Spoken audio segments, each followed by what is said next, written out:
Selamünaleyküm arkadaşlar. Bugün sizlerle birinci bölüm çatapat yapımı, 3 saat önce çatapat yapımı yaptım. Evet, eğer kanalıma bakarsanız çatapat videosunu izlemiş olursunuz.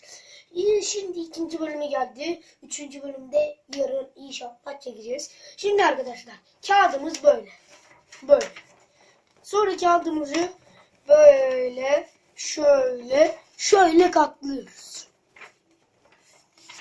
Şöyle katlıyoruz. Sağlam olması lazım. Bir 3 kez süren geçeyim. Sonra açıyoruz. Defter gibi oluyor şöyle. Sonra o ayrı yerinden şöyle onun üstünden isabetinden durun arkadaşlar, size göstereceğim. Şöyle arkadaşlar böyle katlayacaksınız. Sonra böyle açacaksınız. Böyle oluyor. Sonra bu eşit yerlerden şöyle katlıyorsunuz. Sonra evet arkadaşlar, sonra bu uçağı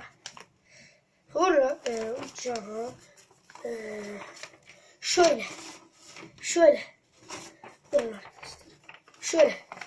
böyle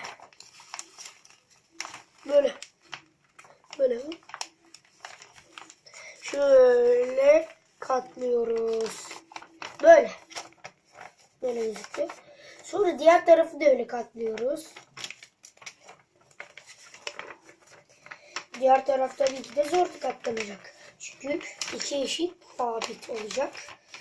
Evet, ucu sivri olmasına dikkat edin. Çünkü elinizde zararlı küçük kardeşleriniz falan varsa şöyle oldu. Küçük kardeşleriniz falan varsa zarar gelebilir. Cümleyi tamamlayayım.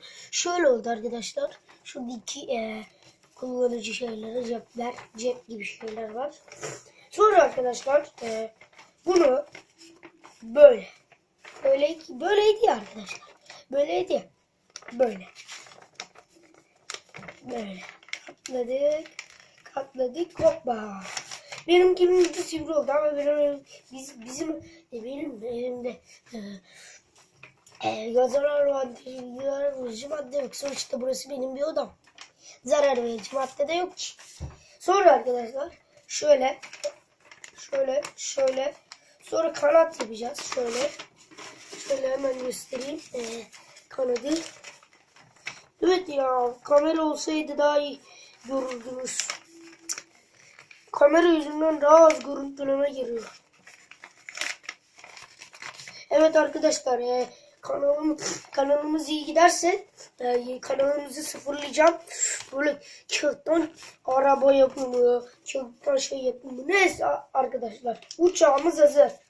Şöyle kanatlar. Hop. Siz derseniz burayı yapıştırın. Ben yapıştırmayacağım arkadaşlar. Bu arada hastayım bayağı bir. Evet arkadaşlar. Bu da böyle oldu. Bir dahaki sefere görüşmek üzere. Hemen şöyle uçağı deneyelim. Gördüğünüz gibi çok iyi uçtu. Evet arkadaşlar, neyse. Bir dahaki videoda görüşürüz. Görüşmek üzere. Öptüm. Bay bay. Abone olmayı, like atmayı unutmayın. Bay bay.